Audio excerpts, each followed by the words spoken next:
Hello guys, welcome back to 75 days hard challenge. ಇವತ್ತು ಜಿಮ್ಮಿಂದನೇ start ಮಾಡ್ತಾ ಇದ್ದೆ. ಇವತ್ತು ಬ್ಯಾಕ್ ಆ್ಯಂಡ್ ಬೈಸೆಪ್ ವರ್ಕೌಟ್ನ ಮಾಡಿದೆ. ವರ್ಕೌಟು ಕಾರ್ಡಿಯೋ ಎಲ್ಲ ಸೇರಿ 1.5 ಅವರ್ ಮಾಡಿದೆ ಇವತ್ತು ವರ್ಕೌಟು. ಅದಾದಮೇಲೆ ನಾನು ಫ್ರೂಟ್ಸ್ ಎಲ್ಲ ರೆಡಿ ಮಾಡ್ಕೊಳ್ತಾ ಇದ್ದೀನಿ. ಇವತ್ತು ಸ್ವಲ್ಪ ಹರಿಯಾಗೇ ಇದೆ ಬಿಕಾಸ್ ಲೇಟ್ ಆಗಿಬಿಡ್ತು ನನಗೆ. ದೋಸೆಗೆ ನಾನು ಆಲಿವ್ ಆಯಿಲ್ ಹಾಕ್ಕೊಂಡಿದ್ದೀನಿ. ಒಂದು ದೋಸೆ ಮಾಡ್ಕೊಳ್ಳೋಣ. ಕಾರ್ಬ್ಸ್ಗೆ ಒಂದು ದೋಸೆ ತೊಗೊಂಡಿದ್ದೀನಿ.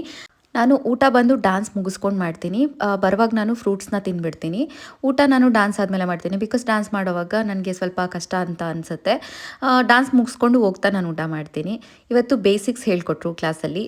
ಈಗ ನಾನು ಇಲ್ಲಿ ಊಟ ಮಾಡ್ತಾ ಇದ್ದೀನಿ. ಒಂದು ದೋಸೆ ಮತ್ತು ಚಿಕನ್ ಬ್ರೆಸ್ಟು 100 ಗ್ರಾಮ್ ತೊಗೊಂಡಿದ್ದೀನಿ, ತಿಂದೆ. ಆಮೇಲೆ ನಾನು ಒಂದು ಡ್ರ್ಯಾಗನ್ ಫ್ರೂಟ್ನ ತಿಂದೆ. ಬರುವಾಗ ನಾನು ಪೈನಾಪಲ್ ತಿಂದೆ, ಆಮೇಲೆ ಡ್ರ್ಯಾಗನ್ ಫ್ರೂಟ್. ಆಮೇಲೆ ನಾನು ಶ್ರಾವಣಿ ಇಬ್ಬರು ಬ್ಲೌಸ್ನ ಸ್ಟಿಚ್ ಮಾಡಬೇಕು ಅಂತ ಹೇಳಿ ಊರೊಳಗೆ ಬಂದಿದ್ವಿ.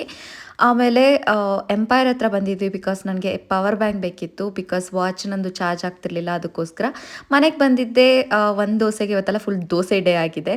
ದೋಸೆಗೆ ಎಗ್ ಹಾಕ್ಬಿಟ್ಟು ಅದ್ರ ಜೊತೆಗೆ ಬ್ರೋಕಲಿ ತಿಂದು ಹಾಫ್ ಸ್ಕೂಪ್ ವೇನ ಕೊಡ್ಬಿಟ್ಟು ನನ್ನ ಡೇನ ಮುಗಿಸ್ದೆ. ಓಕೆ, ಬಾಯ್.